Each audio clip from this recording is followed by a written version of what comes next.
పోతా అంటే అవి గోదావరి నీళ్ళు కాళేశ్వరం నీళ్లు కావా? ఎంతకాలం బుకాయిస్తావు? ఎంతకాలం అబద్ధాలు చెప్తావు? డోకేబాజీ మాటలు మాను. ఇప్పటికైనా నిజాయితీగా ఆ ఒక్క పిల్లర్ను తొందరగా రిపేర్ చేస్తే ఇంకా నీళ్లు ఫుల్గా వస్తాయి. గా పని చేయించు తప్ప పిచ్చి పనులు మానుకో. ఇవాళ నీ 4 ప్రాజెక్టులు కూలిపోయినాయి కదా, దానికి ఏం సమాధానం చెప్తావు? ఇప్పటికైనా మాట్లాడు. అంటే కాళేశ్వరంలో చిన్న పిల్లర్ వంగుతేనేమో మొత్తం బీఆర్ఎస్ గవర్నమెంట్ తప్పు చేసిందంటావు. మరి నీ 4 కుప్పగూలే కదా. ఎస్ఎల్బీసీ కుప్పగూలింది, పెద్దవా గొట్టకపోయింది, మొన్న సుంకిశాల కూలిపోయింది. ఇదైతేనో ప్రకృతి వైపరీత్యం అట, ఇది దేవుని మాహిత్యం అట. కాంగ్రెస్ గవర్నమెంట్లో కూలితేనేమో దేవుని మాహిత్యం, ప్రకృతి వైపరీత్యం. బీఆర్ఎస్ గవర్నమెంట్లో ఒక పిల్లర్ వంగితే మొత్తం బీఆర్ఎస్ వాళ్ళు తప్పు చేసిండ్రు అని చెప్పి లొల్లి చేస్తారు. మరి ఇదేంటి? మరి అంటే మీకో నీతి, బీఆర్ఎస్కో నీతా? గన్ని ప్రాజెక్టులు కడితే ఒక్క జాగాలో ఒక్క పిల్లర్ అంగితే దానికి ఇంత లొలి పెట్టిరు మీరు.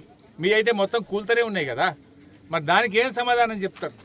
ఇప్పటికైనా కాళేశ్వరం ఎవడన్నా దండగా అంటే మా ఊర్లోకి రండి, మా వాళ్ళు చెప్తారు. దండగనో పండగనో ఒకసారి మా రంగాయపల్లికో, మా విఠలాపూర్కో, మా చిన్నకోడూరుకో, మా నంగునూరుకో, మా నారాయణరావుపేటకో ఎక్కడైనా తిరిగితే మా ఊర్లో పడి చెప్తారు కాళేశ్వరం దండగనా పండుగనా.